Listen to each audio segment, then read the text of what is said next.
नमस्कार, बहुत स्वागत है आपका। हर खबर देख रहे हैं आप और मैं हूं आपके साथ शाहनवाज मिर्जा। वक्त हो चुका है मसला का और मसले में बात करेंगे नीतीश कुमार के दिल्ली दौरे को लेकर, जहां पर अब ये कयास लगाए जा रहे हैं कि नीतीश कुमार महागठबंधन को लेकर हर एक पार्टी के नेताओं से लगातार मिलते हुए नजर आ रहे हैं। नीतीश कुमार की मुलाकात अरविंद केजरीवाल से भी हुई है और नीतीश कुमार की मुलाकात सीताराम येचुरी से होती हुई नजर आई। नीतीश कुमार हरियाणा के पूर्व मुख्यमंत्री ओम प्रकाश चौटाला से भी मिले हैं और वहीं पर नीतीश ने इन सब से मिलकर इस बात का साफ तौर पर संकेत दिया है कि ये महागठबंधन की तरफ जो है तमाम नेता जाते हुए नजर आ रहे हैं। अब ये देखना होगा कि आने वाले वक्त में इन मुलाकातों का क्या असर होता है और इस मुलाकात के बाद क्या सियासी माने निकाले जाते हैं। फिलहाल आप इस खास रिपोर्ट को देखिए।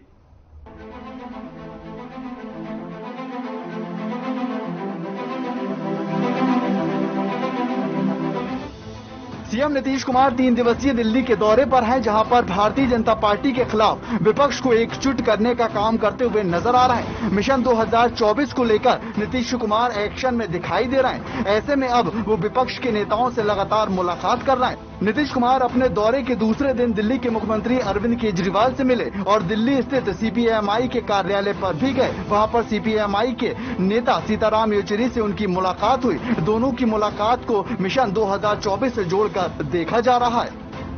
नीतीश कुमार ने मंगलवार को दिल्ली के सीएम अरविंद केजरीवाल से मुलाकात की, विपक्ष को एकजुट करने की और दोनों नेताओं की बड़ी गर्मजोशी के साथ कोशिश रही और कोशिशें शुरू हो चुकी हैं। नई मुहिम के तहत नीतीश कुमार ने मुख्यमंत्री अरविंद केजरीवाल से मुलाकात की। दोनों नेताओं ने साथ में लंच किया। इसके बाद अरविंद केजरीवाल ने ट्वीट करते हुए कहा, मेरे घर पर पधारने के लिए नीतीश जी का बहुत बहुत शुक्रिया। देश से संबंधित कई गंभीर विषयों पर चर्चा हुई है। शिक्षा, स्वास्थ्य, ऑपरेशन लोटस, इन लोगों के द्वारा खुलेआम एमएलए की खरीद फरोख्त करके जनता के द्वारा चुनी सरकार को गिराना, भारतीय जनता पार्टी सरकार का बढ़ता निरंकुश भ्रष्टाचार, महंगाई, बेरोजगार, इन तमाम मुद्दों पर बात की गई है। तो वहीं पर बिहार के मुख्यमंत्री नीतीश कुमार ने हरियाणा के पूर्व मुख्यमंत्री ओम प्रकाश चौटाला से गुरुग्राम में मुलाकात की। इस दौरान नीतीश कुमार ने कहा कि मैं आज हरियाणा के पूर्व सीएम ओम प्रकाश चौटाला से मिला। नीतीश कुमार ने बताया कि भारतीय जनता पार्टी से अलग होने के फैसले को ओम प्रकाश चौटाला ने एक अच्छा फैसला बताया। नीतीश कुमार ने ये कहा कि अब विपक्ष के कई बड़े नेताओं से मुलाकात की गई है। इसमें चौटाला के अलावा एचडी कुमारस्वामी, सीताराम येचुरी, डी राजा, अरविंद केजरीवाल शामिल हैं। कल शरद पवार और अखिलेश यादव से भी मिलने की संभावना बनी हुई है। नीतीश कुमार से जब प्रधानमंत्री उम्मीदवार को लेकर सवाल पूछा गया तो उन्होंने दो टूक कहा कि प्रधानमंत्री बनने की इच्छा नहीं रखते हैं। उनकी कोशिश से भारतीय जनता पार्टी के खिलाफ पूरे विपक्ष को एक साथ लाना है। नीतीश कुमार ऐसे समय पर दिल्ली के दौरे पर आए हैं जब ये कयास लगाए जा रहे हैं कि वर्ष 2024 में होने वाले चुनाव के लिए विपक्ष के प्रधानमंत्री के पद के उम्मीदवार हो सकते हैं। अब देखना होगा कि नीतीश कुमार विपक्ष को कितना एक कर पाते हैं और एनडीए के सामने महागठबंधन कितना टिक पाता है। ब्यूरो रिपोर्ट, हर खबर।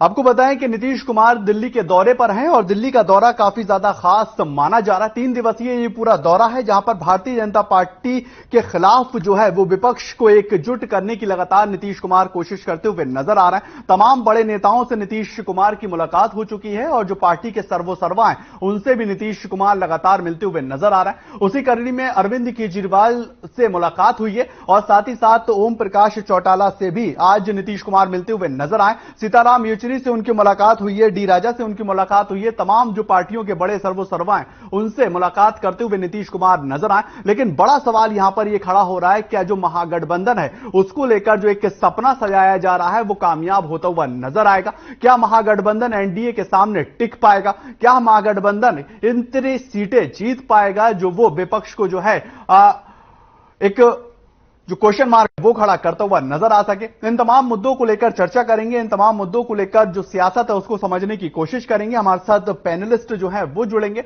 उनसे विस्तार पूर्वक समझेंगे कि उनकी पार्टी की क्या स्थिति है और नीतीश कुमार के दिल्ली आने से पार्टियों पर क्या कुछ असर पड़ता हुआ नजर आएगा। लेकिन बड़ा सवाल यहां पर यह है कि जो विपक्ष का एक बड़ा चेहरा है, क्या वो कौन सा होगा और बिना कांग्रेस के क्या विपक्ष जो है वो तैयार होता हुआ नजर आएगा? क्योंकि लाजमी है कि अगर कांग्रेस पार्टी को हटाते हैं तो विपक्ष जो है वो एकजुट होता हुआ नजर नहीं आ पाएगा।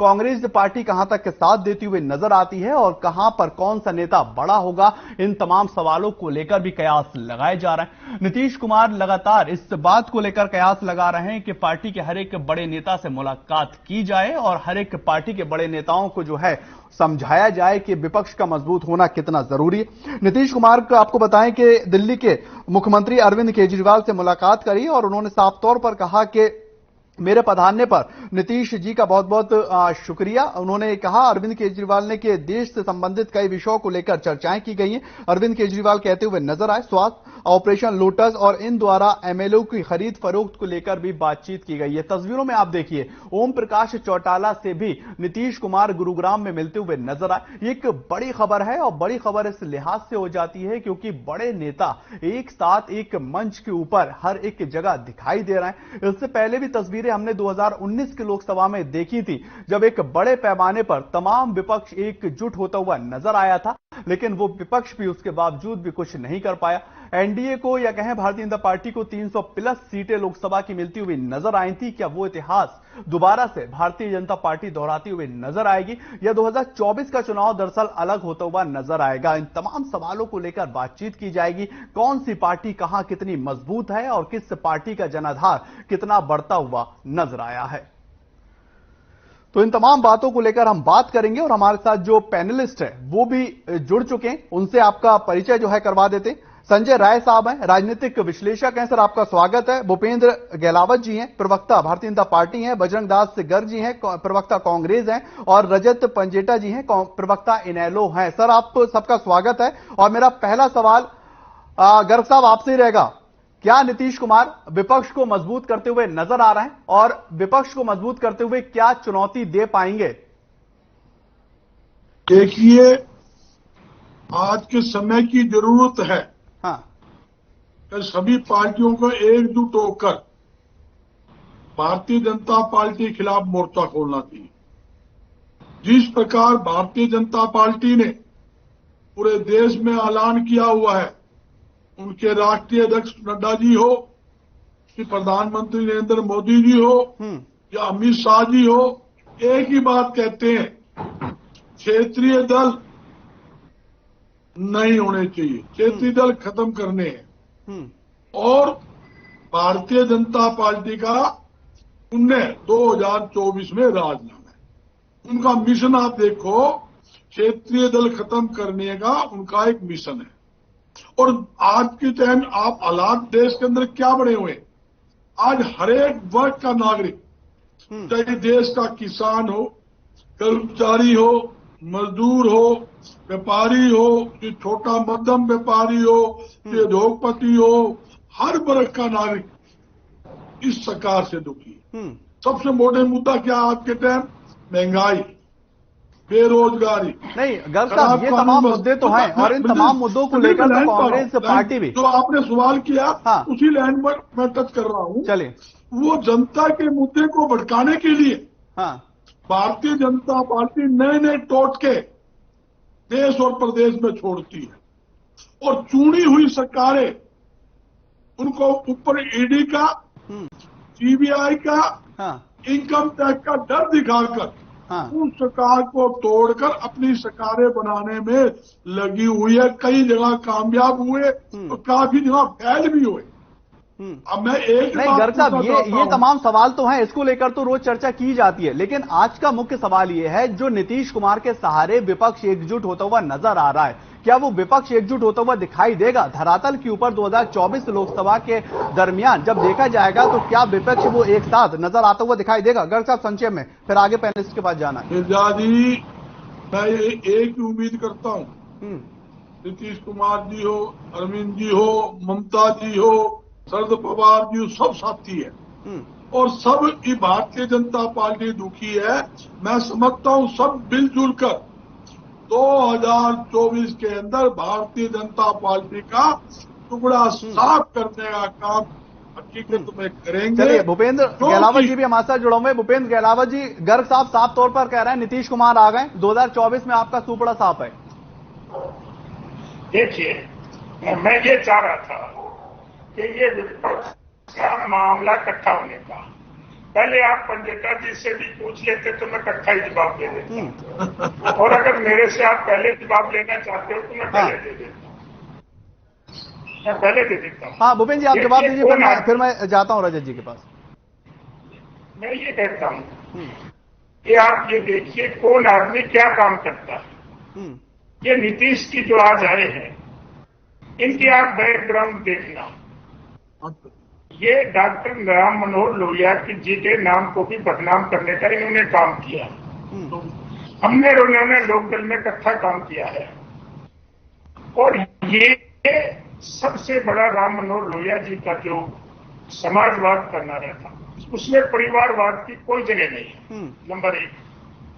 फिर इन्होंने क्या किया, पिछला जो चुनाव लड़ा वो राजद के लालू के साथ मिलकर चुनाव लड़ा, और उनका तेजस्वी उप मुख्यमंत्री बना, भ्रष्टाचार के आरोप लग गए,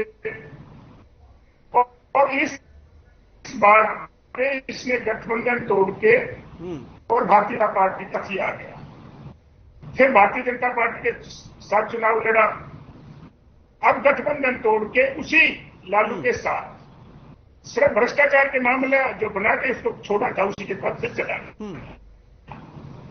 और उसकी अपनी जो हैसियत है वो बिहार में भी तीसरे नंबर की है। उसके सिर्फ 45 एमएलए चुनाव जीत के भारतीय जनता पार्टी की मदद से आए थे। अब उन्होंने जो ये गठजोड़ तोड़ा, भारतीय जनता पार्टी का तोड़ के वहां चले गए, उन 45 एमएलए में बहुत नाखुश है, क्योंकि उनको ये लग रहा है कि भारतीय जनता पार्टी की मदद के बगैर वो आगे एमएलए नहीं बन पाए। नहीं भूपेन जी, एक तो महत्वपूर्ण सवाल यहाँ पर मैं आपसे ये समझना चाहूंगा, भारतीय जनता पार्टी के प्रवक्ता हैं आप, उसके नाते नीतीश कुमार का ओम प्रकाश चौटाला से मुलाकात करना, अरविंद केजरीवाल से मुलाकात करना, सीताराम येचुरी से मुलाकात करना, डी राजा से मुलाकात करना, इन तमाम बड़े नेताओं से अगर वो मुलाकात कर रहे हैं तो क्या 2024 की जो लड़ाई है वो बहुत ज्यादा टफ होती हुई एनडीए या कहें भारतीय जनता पार्टी के लिए नजर आने वाली है? देखिए, ना तो नोमन तेल होगा, ना राधा नाचे, और ये जो कहते हैं कि भानुमति का कुंबा है, वो एक ही बार जुड़ा था, और वो भी उस समय वो प्रयोग फेल हो गया था। और ये जो नीतीश कुमार, आज की मैं बात करता हूँ, वो अस्पताल में मुलायम सिंह से मिलने गया, वहां पर अखिलेश यादव से उन्होंने कह दिया कि मैं तो जो कुछ करेगी सपा करेगी। फिर गठबंधन के क्या मीनिंग हुए, और मैं आज ही नेशनल चैनल जो 24 है उसको मैं सुन रहा था, उसने कहा आम आदमी पार्टी ने कि अगला चुनाव तो केजरीवाल होने जा रहा है, और लोकदल की मैं बात करूं हरियाणा की, जो 1% जिनका वोट बैंक आया है, और जिनकी सबको मालूम है 10 साल की सजा काट के आए, अभी जो दूसरी सजा हो रही है वो निलंबित हुई है, उसमें जमानत हुई। तो ये किन लोगों का गठजोड़ बनाना चाहते हैं, मुझे तो समझ नहीं आ रही।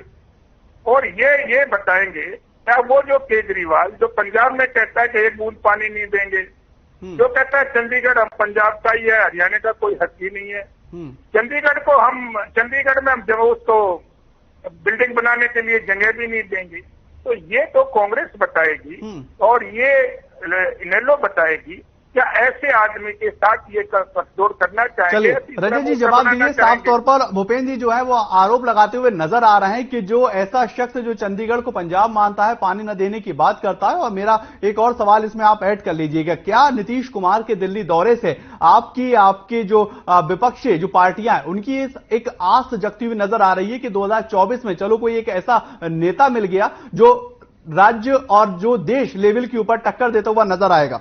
रजत जी देखिए शाहनवाज जी, भाजपा कभी नहीं जाएगी कि जो विपक्ष है वो कहीं से भी यूनाइटेड हो, कहीं से भी इकट्ठा दिखाई दे। यहां बात वैसे थर्ड फ्रंट की, तीसरे मोर्चे की थी, लेकिन तीसरे मोर्चे से ऊपर उठकर आज मैं बल्कि तारीफ भी करना चाहूंगा बजरंग दास गर्ग जी की। उन्होंने एक आगे की बहुत दूर की सोच के एक मेगा अलायंस का एक सोच रखी है यहाँ पे इस पटल के ऊपर कि एक मेगा अलायंस होना चाहिए कि सारा का सारा ही विपक्ष भाजपा के अगेंस्ट खड़ा हो जाए। ऐसा मैं कहूं आज संभव हो जाएगा, ऐसा मैं कहूं कि और लोगों की महत्वाकांक्षाएं नहीं होगी, ऐसा मैं कहूं कि भाजपा के द्वारा भी उसको तोड़ने की पूरी कोशिश नहीं की जाएगी अगले चुनाव से पहले, मैं ऐसा नहीं मानता। राजनीति में सब कुछ होता है, लेकिन पिछले जो 2 साल में 5 राज्यों के चुनाव हुए हैं, 2020 में, 2021 में, अगर हम वहां देखें तो वहां regional parties Tamil Nadu, Kerala, west Bengal, उसके बाद महाराष्ट्र, वो बात अलग है कि इन्होंने अभी क्या किया, वो कोर्ट में पेंडिंग है महाराष्ट्र में जो कुछ भी हुआ। पूरा नॉर्थ ईस्ट अगर आप देखें तो रीजनल पार्टीज का बहुत ज्यादा दबदबा है इस वक्त। इस बात से कोई इनकार नहीं कर सकता कि अपने अपने क्षेत्र में लोग अब ये चाहते हैं कि अपना जो लोकल लीडर है वो आपके काम करा दे, क्योंकि जितने भी लोकल नहीं रजत जी, ये आपकी बात तो बिल्कुल दुरुस्त है। जो क्षेत्र वाइज पार्टियां हैं उनका दबदबा हकीकत में है, लेकिन अगर आप लार्ज ऑफ स्केल नेशनल की बात करेंगे, देश की बात करेंगे, उस वक्त जो क्षेत्रीय पार्टियां हैं वो लोकसभा चुनाव में वो टक्कर नहीं दे पाती जो भारतीय जनता पार्टी एक पीक पर ले जाती है चुनाव को। उसी को भेदने के लिए, उसी इनके चक्रव्यूह को भेदने के लिए अब जनता इतनी दुखी हो चुकी है महंगाई से, बेरोजगारी से, अग्निवीर जैसी योजनाएं से, सारा का सारा देश धीरे धीरे करके बेच दिया है। आज पूरा कर्ज देखिए, $620.7 बिलियन का आज देश के ऊपर कर्ज है, और हर प्रदेश के ऊपर जो कर्ज है वो अलग है। इसकी देखिए शुरुआत हम 25 तारीख को स्वर्गीय चौधरी देवीलाल जी का जो सम्मान दिवस हम फतेहाबाद में मनाने जा रहे हैं, उसमें आपको मैं चंद लीडर बता देता हूं जो आने वाले हैं। एक्स प्राइम मिनिस्टर देवगौड़ा जी, तेजस्वी यादव जी डिप्टी सीएम, नीतीश कुमार जी की आज ही मुलाकात हुई है, केसी त्यागी जी की, बादल साहब आएंगे, ex CM Punjab, ex agriculture minister Sharad Pawar ji, इनसे मीटिंग हो चुकी है, ex aviation minister Praful Patel वो साथ में ही थे उनके, तेलंगाना से चंद्रशेखर राव जी। हाँ, यानी कि रजत जी एक मोटा मोटा अगर देखा जाए तो पूरा विपक्ष जो है वो एकजुट करने की कोशिश की जा रही है, लेकिन बड़ा सवाल यहां पर लगातार ये खड़ा हो रहा है कि विपक्ष एकजुट होता हुआ अगर नजर आ रहा है तो विपक्ष का नेता फिर कौन बनता हुआ नजर आएगा? क्या उसको लेकर जो महागठबंधन है, जो तीसरा फ्रंट है, उसमें एक बड़ी जो खींच है वो दिखाई देगी? मैं आपके पास आऊंगा रजत जी, मेरे साथ संजय राय जी भी जुड़ा हुआ है। जवाब ले लीजिए, 10 सेकंड लगेंगे। हाँ बिल्कुल बिल्कुल, जवाब दीजिए। देखिए, यहां नेता की कहते हैं ना कि पहले आपका बिगर मोटिव जो है वो अचीव होना चाहिए। पहला काम है भाजपा को हराना। हमने अपनी तरफ से कोई ये नहीं रखी कि हमारा नेता कोई होगा। हम चाहते हैं देश को एक विकल्प मिले जो इस गरीब, इस महंगाई, इस बेरोजगारी से एक विकल्प के तौर पर जो है वो रजत जी कह रहे हैं कि एक विकल्प जो है वो देश के सामने होना चाहिए, लेकिन विकल्प क्या इतना मजबूत देश के सामने होता हुआ नजर आ रहा है कि भारतीय जनता पार्टी या एनडीए अलायंस को टक्कर देता हुआ नजर आए? संजय जी, आपसे समझने जाएंगे, आपने राजनीति को बखूबी देखा है और समझा है। अगर पूरा अलायंस या थर्ड फ्रंट एक होता हुआ नजर आता है तो क्या सर जो इस टाइम भारतीय जनता पार्टी जो अपने वोट लेने की जो उसकी परसेंटेज है, जो उसका ग्रोथ है, उसको टक्कर देता हुआ उसके आसपास भी दिखाई दे सकता है? जो ये लोग हो जाएं, क्योंकि इस तरह की एकजुटता कर्नाटक में भी दिखाई दी थी और तुरंत वहां सरकार गिर गई। हाँ। और उसके बाद अभी बहुत सारी चीजें हैं कि अभी लोगों को देखिए, सरकार ये बीजेपी से हट करके और आरजेडी के साथ लग करके इन्होंने सरकार अभी बनाई है। उसके बाद इनकी महत्वाकांक्षाएं नीतीश कुमार जी की ये है कि मैं प्रधानमंत्री बनूं, लेकिन अपने मुंह से उन्होंने अभी तक ये नहीं कहा है कि मैं प्रधानमंत्री का दावेदार हूं। ये चीज अभी नोट करने वाली बात है कि अभी तक उन्होंने ये नहीं कहा कि मैं प्रधानमंत्री पद का दावेदार हूं और मुझे प्रधानमंत्री बनना है। अभी वो विपक्ष को एकजुट करने के लिए वो कांग्रेस को और तमाम विपक्षी दलों को संजय जी, अगर नीतीश कुमार अगर ये कहते हैं कि मैं प्रधानमंत्री कैंडिडेट हूं तो क्या आपको लगता है कि विपक्ष फिर एक फ्रंट पे आता नजर आएगा? मुश्किल है। ममता जी कैसे बाहर रह जाएंगी या कांग्रेस के कैसे लोग बाहर रह जाएंगे? हाँ। कांग्रेस उनसे ज्यादा संख्या में आज संसद में भी है। वो संसद में कितने हैं आज के समय को देखा जाए तो, या इनेलो के कितने हैं, या जनता दल के अन्य घटक जो अलग हो गए थे कर्नाटका के अंदर देवगौड़ा जी के साथ के और लोगों के, शरद यादव कहां चले गए? इनको नेपथ्य में फेंक दिया गया। शरद यादव को, जॉर्ज फर्नांडिस को किसने पीछे धकेला वो भी देखना पड़ेगा। कल को अगर नीतीश बन गए तो इन सब लोग उन सब नेताओं की बकिया उधेड़ देंगे और सबको अपने साथ ले सकते हैं। ये चीज भूलना नहीं चाहिए लोगों को नीतीश के कारनामों का, कि नीतीश जब आए तो उस समय शरद यादव भी पीछे चले गए या वो गायब हो गए। उसके बाद उनका क्या राजनीतिक भविष्य रहा, आज वो कहाँ है, वो सब समझ लें। दूसरी चीज है कि वहीं पर इनको देखना होगा कि जॉर्ज फर्नांडिस को किस तरीके से एक विषाद में एक कमरे के अंदर बंद रह करके वो किस तरीके से चले गए वो देखना पड़ेगा। इसी तरह से हेगड़े कहाँ चले गए वो भी देखना पड़ेगा, क्योंकि जिस वक्त नीतीश कुमार आगे बढ़े उस समय सभी लोगों को पीछे उन्होंने किया और बनने के बाद ये जनता दल जो इनकी आरजेडी है या जनता दल यू है, इनको लेकर के ये आगे बढ़े हैं।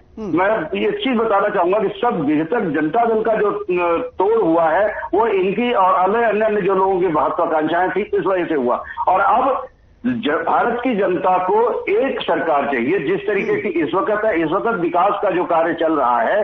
मैं ये नहीं कि मैं बीजेपी का पक्ष ले रहा हूं या जो भी कुछ ले रहा हूं, लेकिन पिछले 8 सालों में हाँ कुछ कमियां हैं, बहुत सारी कमियां हैं, बहुत सारी चीजें हो सकती हैं, लेकिन विपक्ष उस वक्त नाकामयाब रहा उन चीजों को उजागर करने में, वो दूसरी चीजों में उलझ जाता है। आज एकजुट करने का नीतीश का प्रयास है, देखते हैं क्या कहां तक सफल हो पाते हैं। लेकिन विपक्ष क्या है कि अभी आम आदमी पार्टी को लेकर के चल रहा है कि आम आदमी पार्टी क्या करेगा, ममता क्या करेंगी, ममता क्यों चुप हो गई एकाएक। अब ये भी सोचना पड़ेगा कि ममता एकाएक ऐसे चुप कैसे हो गई, क्या धनखड़ के हटने से ही हो गई? धनखड़ जी को उन्होंने विरोध किया, वो उपराष्ट्रपति बन गए।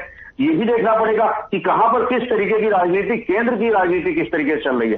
बिल्कुल, ये काफी महत्वपूर्ण सवाल है। बीजेपी के ममता जी की पार्टी में भी गए, तृणमूल में भी गए, तृणमूल को कमजोर नहीं समझना चाहिए। वहीं पर नवीन पटनायक भी हैं, उनको भी देखना पड़ेगा। वो भले आज बीजेपी के साथ है, क्या वो जुड़ पाएंगे इनके साथ? ऐसे ही नहीं ये अपना चक्र चला करके और अपने एकजुटता दिखा करके ये आ पाएंगे। अभी केंद्र को आने के लिए बहुत कुछ करना पड़ेगा और काम करने के लिए इनके पास अभी धरातल पे अभी एकजुटता और आज मीटिंग से कुछ नहीं निकाला जा सकता। बिल्कुल, ये काफी संजय जी काफी महत्वपूर्ण सवाल है। गर्ग साहब, मैं आपसे समझना चाहूंगा, अगर नीतीश कुमार हर एक पार्टी को एक करते हुए नजर आ रहे हैं तो क्या कांग्रेस पार्टी नीतीश कुमार की छत्र छाया में आकर चुनाव लड़ती हुई नजर आएगी? भी कुछ बात कहना जल्दबाजी है। नीतीश कुमार की सरकार बिहार में बनी, कांग्रेस पार्टी ने उनको समर्थन दिया और खुला समर्थन हमारा नीतीश जी के साथ है, इसमें कोई दो नहीं। जिस प्रकार भारतीय जनता पार्टी लगातार प्रदेशों में कब्जा करती जा रही है, जिस प्रकार महाराष्ट्र के अंदर इन्होंने एक खेला खेला है, ये शिंदे जी जब अलग थे और शिवसेना में थे उस टाइम तो भ्रष्ट थे, तो उनको पर ईडी का शिकंजा कसा गया, सीबीआई का शिकंजा कसा गया। और जब भारतीय जनता पार्टी के साथ मिल गए तो वो ईमानदार में बन गए, उससे पहले वो चोर। मध्य प्रदेश में उन्होंने क्या खेल खेला आपके सामने, गोवा में खेल क्या खेला। मैं यही बताना चाहता हूं, भारतीय जनता पार्टी से मुक्ति पाना बहुत जरूरी है। और जहां तक कि कांग्रेस पार्टी का हमारा मुख्य एजेंडा जो हमने कल से पूरे देश के अंदर राष्ट्रीय व्यापक जन जागरण अभियान चलाने जा रहे हैं। भारत तो जोड़ो यात्रा, लोगों के घर घर सीधा संपर्क करेंगे। राष्ट्रीय नेता, प्रदेश के नेता, जिला के नेता, ब्लॉक स्तर के नेता, हम बीजेपी का जो मुक्ता है ना, जो लोगों के ऊपर मतलब कहना कुछ करना कुछ, वो बताएंगे किस प्रकार इन्होंने भाईचारा खराब करने की कोशिश की, भाई को भाई से लड़ाने की कोशिश की। ये चीजें हैं आज महंगाई। लेकिन गर्ग साहब एक महत्वपूर्ण नहीं, गर्ग साहब वो बातें आप तमाम बातें जनता के बीच में जा रहे हैं, महंगाई को लेकर, बेरोजगारी को लेकर जो मुद्दे हैं वो आप जनता के बीच में जा रहे हैं। लेकिन आज का महत्वपूर्ण सवाल ये है, जो नीतीश कुमार 3 दिवसीय दिल्ली के दौरे पर हैं, उसमें कांग्रेस पार्टी अपने आप को कहां देखती है? क्योंकि वो केजरीवाल से भी मिलते हैं, वो ओम प्रकाश चौटाला साहब से भी मिलते हैं, वो सीताराम येचुरी साहब से भी मिलते हैं, तमाम बड़े नेताओं से मिलते हुए नजर आते हैं। उनमें कांग्रेस पार्टी अपने आप को कहां देखती है? क्या नीतीश कुमार इतने बड़े देश के अंदर लीडर बन गए कि कांग्रेस पार्टी खुलकर कहेगी कि हां हम उनकी छत्र छाया में चुनाव लड़ेंगे? देखिए मिर्जा जी सबसे पहले नीतीश कुमार जी सोनिया गांधी जी से मिले। हाँ। और उनका धन्यवाद भी किया था कि बिहार के अंदर उनका समर्थन करने के लिए उन्होंने का धन्यवाद भी किया था। यह अच्छी पहल है। वो सभी राजनीतिक दलों से, नेताओं से मिले, कोई बुराई नहीं, सभी को इकट्ठा करे। ये तो बात की बात है। सब दल इकट्ठे। पिछली बार जो 10 साल कांग्रेस का राज रहा, 2014 तक का आपके सामने, 2004 से 2014 तक का, उसमें कितने दल शामिल थे, कितने क्षेत्रीय दल शामिल थे? संजय जी, सभी के साथ मिलकर तो सरकार 2 बार बनाई कांग्रेस ने, पर अलग तो नहीं बनाई। एक फ्रंट बनाकर सरकार चलाई है। लेकिन उसमें और आज के टाइम में गर्ग साहब जमीन आसमान का अंतर है। उस टाइम आपकी लोकसभा में 150 के आसपास सीटें आती थी। 2009 और 2004 में 146 और 209 सीटें आप लेकर आए थे। 2014 और 19 में आपको अंदाजा है कांग्रेस पार्टी के पास कितनी सीटें हैं। उस टाइम देश लेवल के ऊपर आपके बराबर कोई पार्टी नहीं थी। लेकिन आज ये स्थिति है कि आपसे भी ज्यादा जो क्षेत्रीय स्तर पर पार्टियां हैं वो सीटें जीतकर आ रही हैं। तो क्या वो आपकी छत्रछाया में चुनाव लड़ेंगी या आप उनकी छत्रछाया में चुनाव लड़ेंगे? मिर्जा जी, एक पार्टी का नाम बता दो, मार्से ज्यादा कौन सी पार्टी का? बंगाल की अगर आप बात करें तो बंगाल की आप बात करें, वोट प्रतिशत की बात करें, जो ममता बनर्जी की पार्टी है वो आपसे ज्यादा वोट परसेंट लेकर आ रही है। पार्टी मुख्य तो सेकंड विपक्षी पार्टी के अंदर कांग्रेस। और मैं आपको एक नई बात तो बताता हूँ। 2000 आप देखोगे 22-24 का चुनाव देखोगे, आपको एक तरफा कांग्रेस की रैली मिलेगी। और जहाँ क्षेत्रीय दल है सबके साथ मिलकर हम काम करेंगे, इसमें कोई दो राय नहीं। क्षेत्रीय दल के साथ मिलकर हमने पहले भी काम किया है। कि महाराष्ट्र का नाम ले लो, आज बिहार का देख लो, अदर स्टेटों में देख लो, हर जगह हम क्षेत्रीय दल के साथ मिलकर काम कर रहे हैं। आगे भी जो गठबंधन मिलजुल कर बनाएंगे, सबको साथ लेकर चलेंगे, इसमें कोई दो राय नहीं। आगे जो फैसला हाईकमान ने लेना होता है, हाईकमान फैसला लेगी। सभी राजनीतिक पार्टी के नेता बैठ के विचार विमर्श करके, एक बात जरूर है, भारतीय जनता पार्टी का टुकड़ा साफ करने के लिए कांग्रेस पार्टी हर क्षेत्रीय दल के साथ अपना संजय जी, एक छोटा सा रिएक्शन पहले मैं भूपेन्द्र साहब से ले लेता हूँ। भूपेन्द्र जी, ठीक है, कर साहब, जनता को महंगाई से मुक्ति दिलाई जा सके, देश की जनता को बेरोजगारी से मुक्ति दिलाई जा सके, ताकि देश और प्रदेश में ज्यादा विकास कार्य हो। इसलिए इस सरकार को मुक्ति दिलाने के लिए कांग्रेस। ठीक है, गर्ग साहब आपके पास आऊंगा। भूपेन्द्र जी, साफ तौर पर जो गर्ग साहब कहते हुए नजर आ रहे हैं, और वही जो है वो नीतीश कुमार ने भी जब मीडिया कर्मियों से बात की, उन्होंने कहा कि महंगाई को लेकर, बेरोजगारी को लेकर हम ये चाहते हैं कि विपक्ष एकजुट हो, और उसी की पहल जो है वो दिल्ली से की जा रही है। क्या आपको लग रहा है 2024 चुनाव आते आते, क्योंकि महज 1.5 साल बची है, अगर विपक्ष लामबंद होता है, एक साथ आता हुआ नजर आता है, तो ये जो मुद्दे उठाए जा रहे हैं ये काफी ज्यादा बड़ी चुनौती आपके सामने पेश करते हुए नजर आएंगे? भूपेन्द्र जी, देखिए, जो गर्ग साहब ने कहा, इनकी बातों से स्पष्ट हो गया कि कांग्रेस पार्टी किसी के साथ नहीं जाएगी। इसके ये बड़ी पार्टी है, कोई इनके साथ जाना चाहे तो आ सकता है। मैं दूसरी पार्टियों की बात ना करते हुए, हमारे यहाँ 2 पार्टियों की प्रवक्ता बैठे हैं, इनेलो के और कांग्रेस के। इनेलो के प्रवक्ता ने, हमारे आदरणीय हैं, उन्होंने भी गर्ग साहब की बात का समर्थन किया कि सब इकट्ठे हो जाएंगे। पहली बात तो मैं इनसे सवाल पूछना चाहता हूँ, क्या ये दोनों मिलकर लड़ेंगे क्या चुनाव हरियाणा में? आप दोनों पार्टी को कम से कम एक होने की बात करो, ताकि जो बाहर के लोग हैं, और किसी पार्टी का हरियाणा में तो अस्तित्व है नहीं, या तो कांग्रेस है या इनेलो है। तो पहले आप ये अपना 2 आदमी को डिसाइड करो कि भाई आप मिलकर चुनाव कांग्रेस और लोकल मिलकर लड़ेंगे या अलग से लड़ेंगे।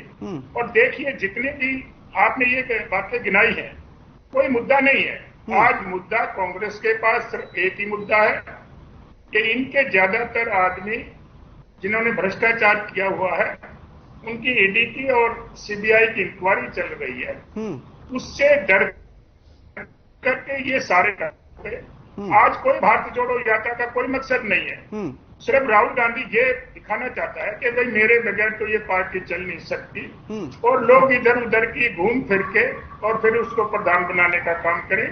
या तो उसको प्रधान बनाए, या फिर हरियाणा में जैसे उदयवान प्रधान बना हुआ है, ऐसे वहां कोई उदयवान को ढूंढ कर लाए जो उनकी रबर स्टैंप हो, और कांग्रेस का कोई भविष्य नहीं रह गया है।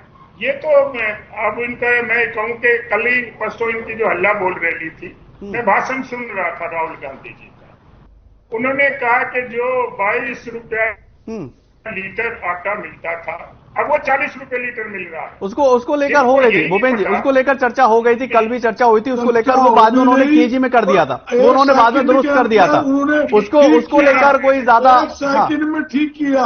जो उनका 45 मिनट का भाषण था मिलना भी नहीं, उसको लेकर फिर सेकंड की नहीं, उसको लेकर फिर सही कर दिया गया था, वो केजी में बता दिया गया था। भूपेंद्र जी मैं आपके पास लौटूंगा। ठीक है गर्ग साहब, ठीक है गर्ग साहब, वो दुरुस्त कर दिया गया था, वो केजी में कह दिया गया। लेकिन एक बड़ा सवाल यहां पर लगातार ये खड़ा हो रहा है। भूपेंद्र जी मैं आपके पास आऊंगा, रजत जी आपसे मैं समझूंगा, उसके बाद संजय जी मैं आपके पास आ रहा हूं। अगर बात की जाए महागठबंधन को लेकर, ओम प्रकाश चौटाला से भी नीतीश कुमार मिलते हुए नजर आए और उन्होंने साफ तौर पर जब मीडिया कर्मियों ने बातचीत की तो उन्होंने कहा कि आपने जो भारतीय जनता पार्टी या एनडीए का अलायंस छोड़ा उसको करके आपने एक अच्छा काम किया। तो क्या यह संकेत माना जाए कि जो आईएनएलडी है, जो कांग्रेस पार्टी है, जो आम आदमी पार्टी है, जो जेडीयू है, आरजेडी है, ये तमाम पार्टियां मिलेंगी और 2024 में जो लड़ाई है एनडीए कुनबे से, भारतीय जनता पार्टी कुनबे से, उसको फतह करती हुई नजर आएंगी? रजत जी देखिए शाहनवाज जी, इतना तो एक मैं कहता हूं पॉलिटिकल मैच्योरिटी और ये सब बहुत पुराना इतिहास रहा है, बहुत बड़े बड़े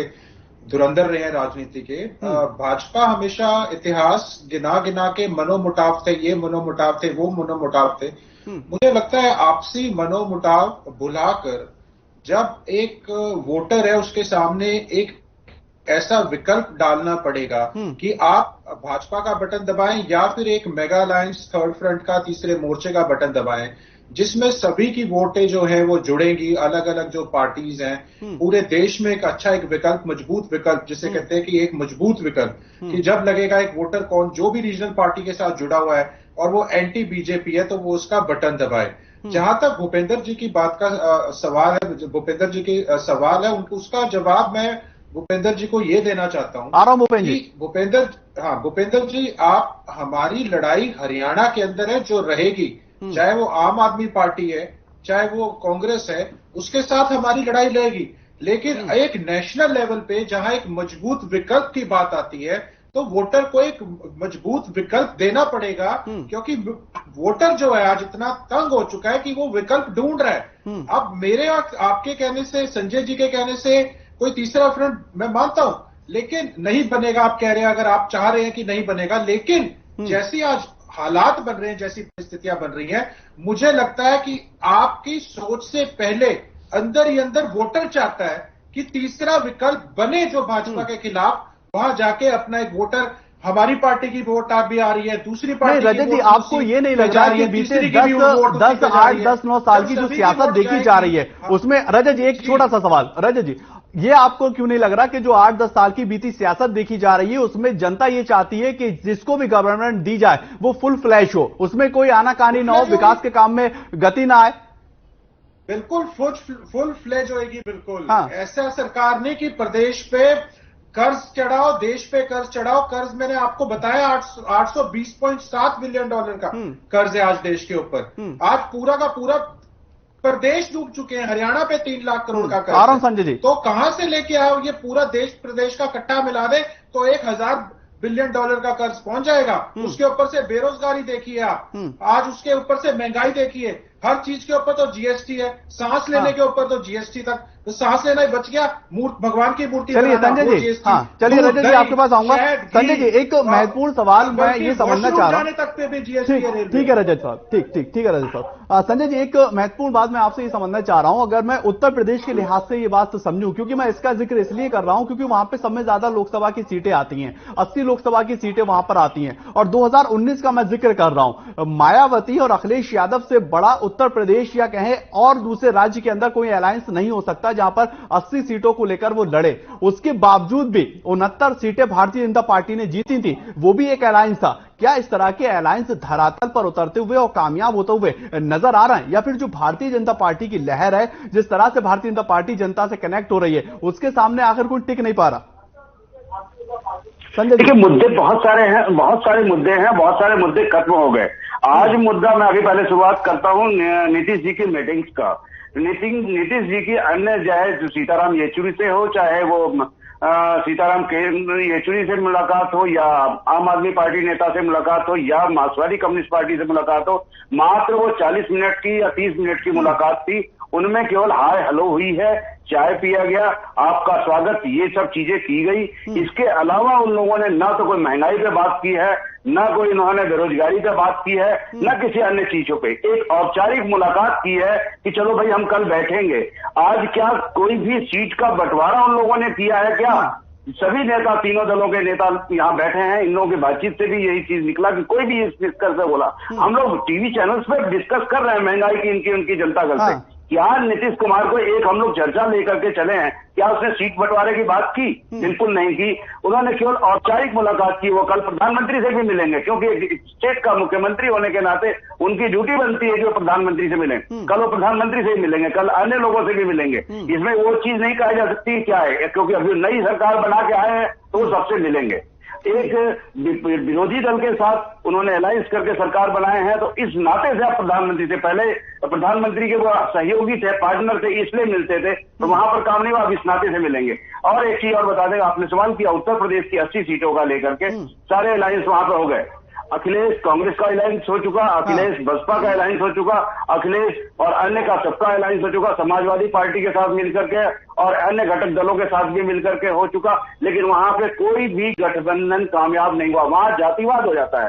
एट ए टाइम जब टिकट बंटने लगता है तो वहां जाति का किस जाति का, तो जातिवाद तो पूरे हिंदुस्तान के अंदर है ना संजय जी। अगर जातिवाद को आप हटा देंगे तो उत्तर प्रदेश या पूरे देश के अंदर फिर चुनाव कहां हो पाएगा? हाँ, तो वो जवानी वहां पे जातिगत पे हो जाता है कि मेरी जाति को वोट टिकट दे दो, मेरी जाति को टिकट दे दो।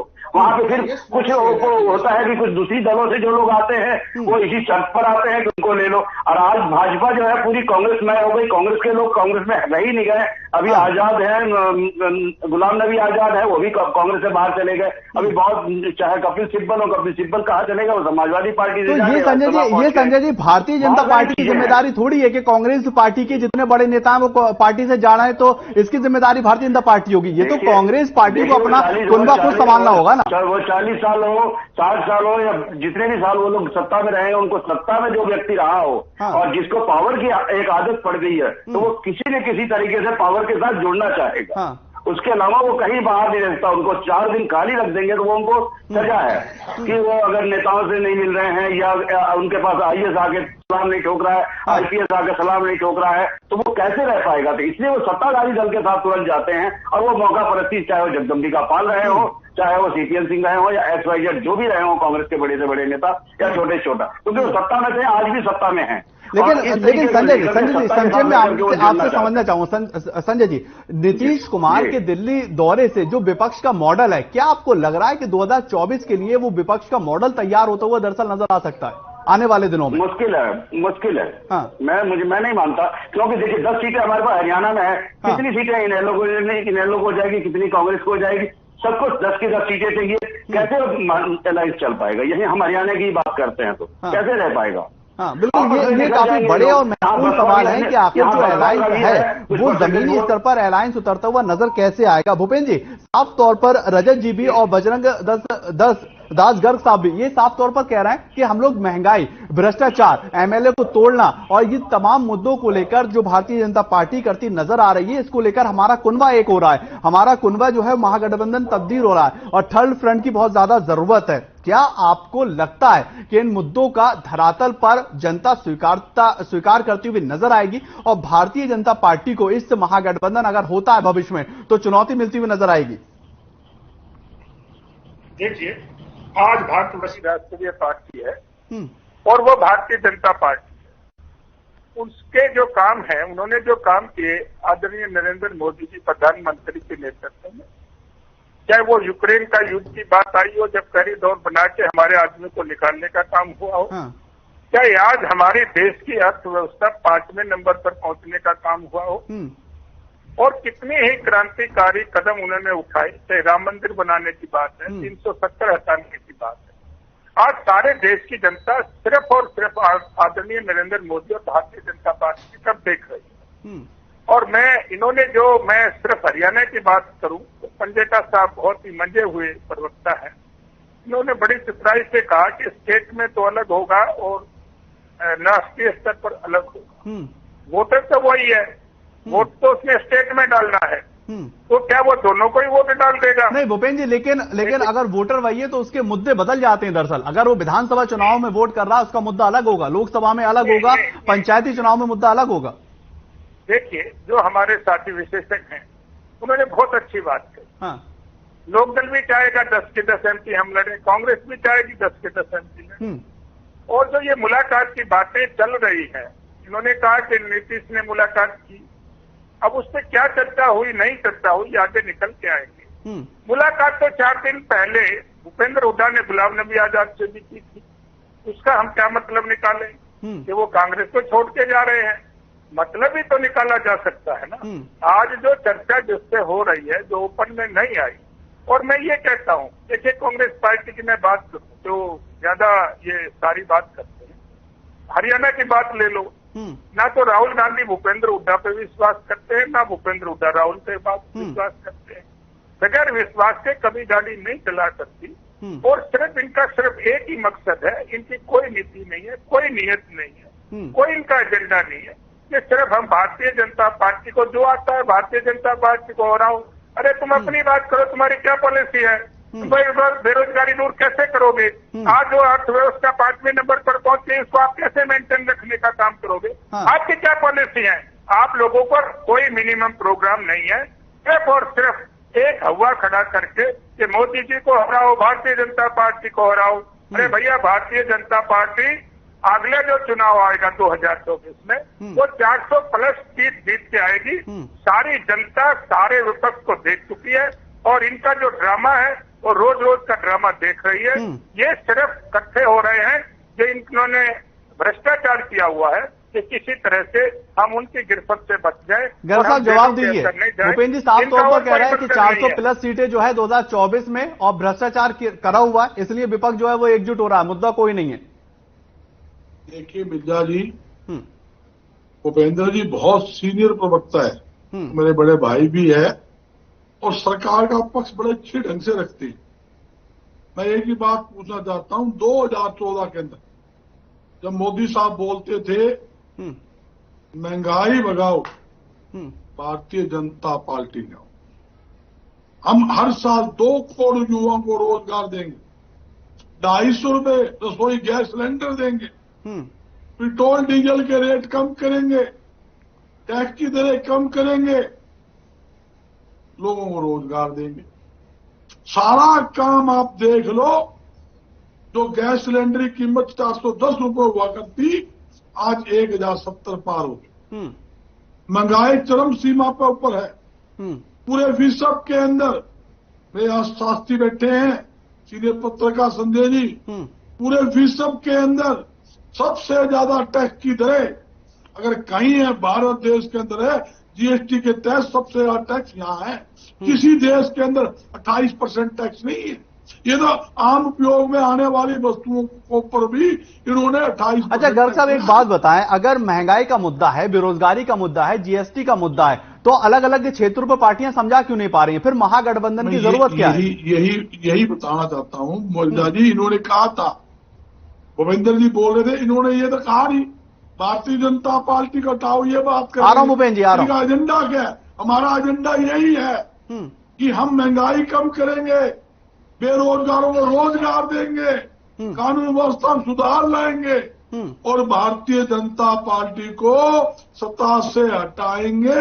ये हमारा मुख्य एजेंडा है। और मेरे भूपेंद्र जी ने एक बात कही, राहुल जी ने आटे को किलो के बजाय लीटर कह दिया।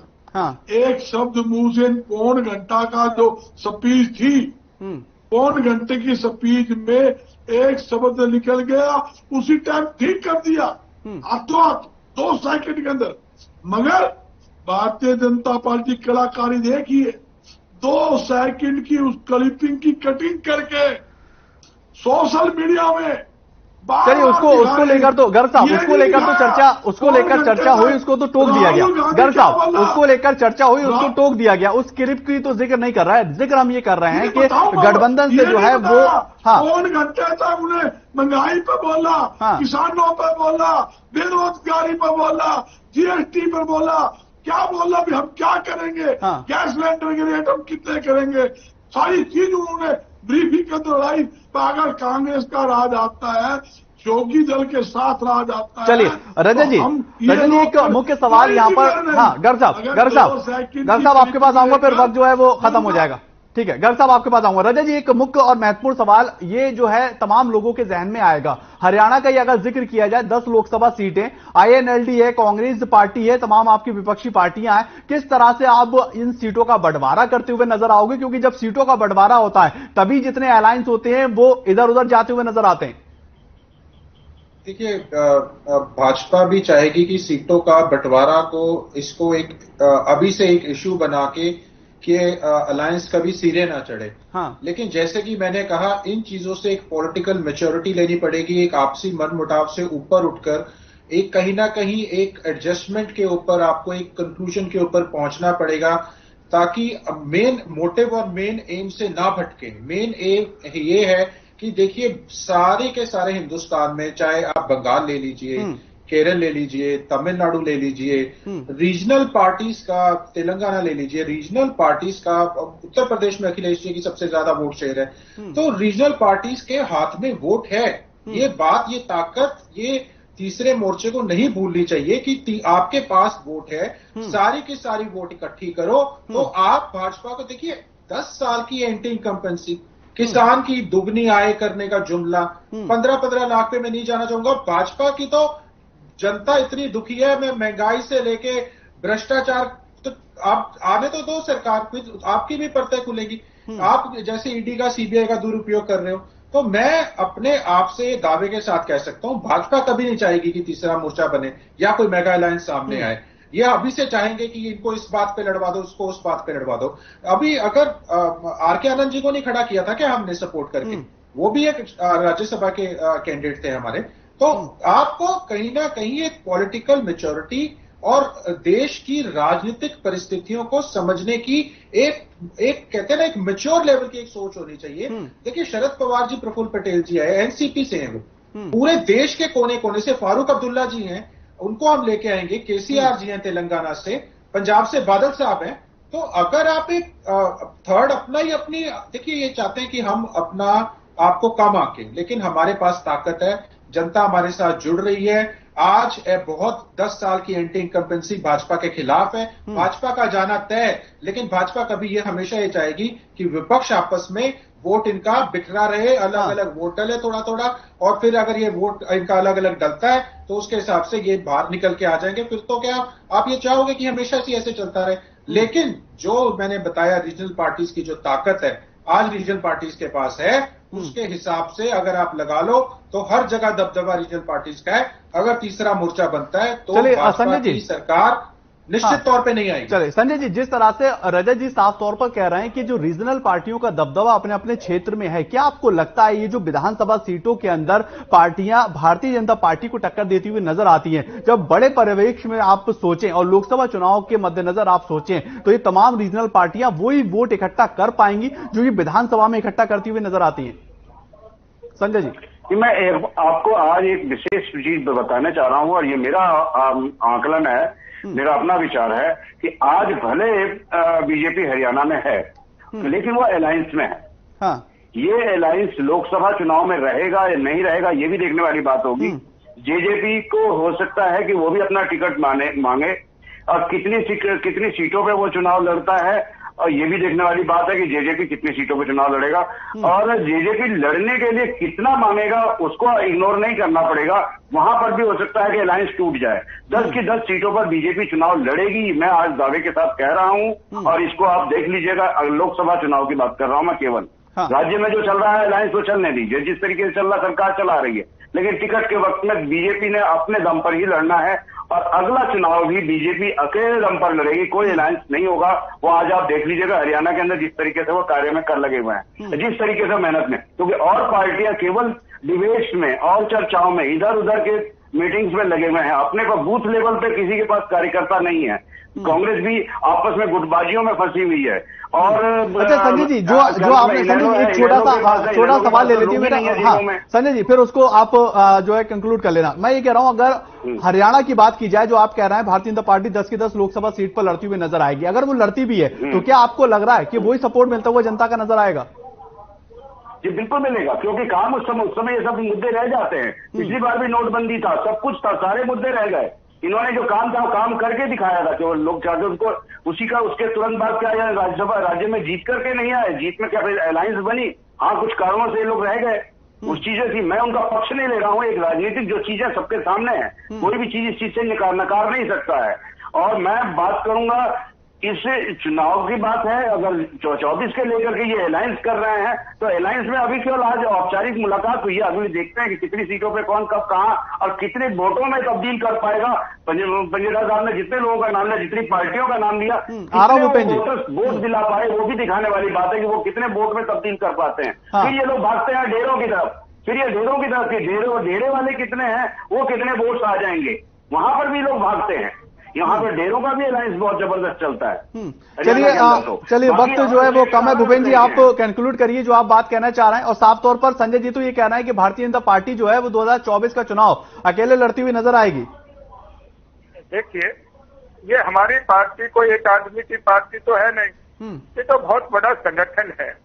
और निर्णय भी पार्टी लेवल पर जो कमेटी अलग अलग बनी हुई है, जो इसके लिए डिसाइड करती है, वो कमेटी डिसाइड करेगी। कांग्रेस की तरह हमारे कोई बाप बेटे की और माँ बेटे की पार्टी तो है नहीं कि एक आदमी ने जो कह दिया वही होगा। और दूसरा, मैं एक बात कहूँ, मेरे साथियों ने 2016 की दूसरी बात करी, मुद्दों की बात करी। उसके बाद तो कितने चुनाव हो चुके हैं। देखिए, सर्टिफिकेट देने का डेमोक्रेसी में काम जनता करती है। हमारा चाहे 2019 का चुनाव हो, चाहे अभी 22 में 5 राज्यों का चुनाव हो, हमारी एब्सोल्यूट मेजोरिटी 4 स्टेट में आई है। और कांग्रेस, चलिए भूपेंद्र जी संक्षेप में पूरा करिएगा। जमानतें जब्त हो गई हैं सारी। इसलिए जनता हमारे साथ है और हमारे को किसी चीज की कोई चिंता नहीं। विपक्ष बिखरा रहे, इकट्ठा हो जाए, कोई फर्क नहीं। चलिए रजत जी लास्ट 30 सेकंड। हाँ भूपेंद्र जी, बस रजत जी। देखिए, अच्छी बात है और बहुत आदरणीय है मेरे जो भाजपा के प्रवक्ता हैं। हर एक पार्टी का अपने तरीके से काम करने का वो उनको हक है। और हमें भी एक तीसरे मोर्चे की जो हमने एक नींव रखनी चाहिए, एक नेक नींव रखनी चाहिए, एक अच्छा मजबूत विकल्प देश को देने की जो हमारी एक अच्छी सोच है, जिसमें हमने कोई भी पद, जैसी हमारी सोच हम चाहेंगे सारी पार्टियां ऐसे ही आगे आए कि आपसी कोई मनोमुटाव जो है, किसी को कोई सीटों का बंटवारा है, वो सब बात की बात है। अपने अपने हिसाब से जहां जिसका दम कम होगा वो सीटें भी बढ़ जाएंगी। लेकिन एक गर्ग साहब लास्ट 30 सेकंड, देश को विकल्प देने की तैयारी। ठीक है सर, ठीक है, गर्ग साहब। ये सपने, बड़े बड़े सपने देख रहे हैं मुंगेरी वाले, भारतीय जनता पार्टी वाले। पता लग जाएगा 2024 के अंदर इनका जाना तय, इनका टुकड़ा साफ होना तय। ये कहते कांग्रेस पार्टी तो माँ बेटे की, बहन भाई की पार्टी है। ठीक है संजय राय जी, राजनीतिक जो विश्लेषक, बहुत बहुत शुक्रिया सर, क्योंकि वक्त जो है वो बहुत ज्यादा कम है। भूपेंद्र गहलावत जी प्रवक्ता भारतीय जनता पार्टी, बजरंग दास गर्ग साहब प्रवक्ता कांग्रेस, रजत जी प्रवक्ता इनेलो, आप तमाम लोग जुड़े और अपने अपनी बातों को रखा और विस्तार पूर्वक चर्चा की गई कि आखिर जो महागठबंधन तैयार होता हुआ नजर आ रहा है वो धरातल के ऊपर आखिर कितना कामयाब होता हुआ नजर आएगा। 2024 की लड़ाई जो भारतीय जनता पार्टी की है, उसके सामने क्या महागठबंधन टिक पाएगा? फिलहाल के लिए इतना ही, नमस्कार।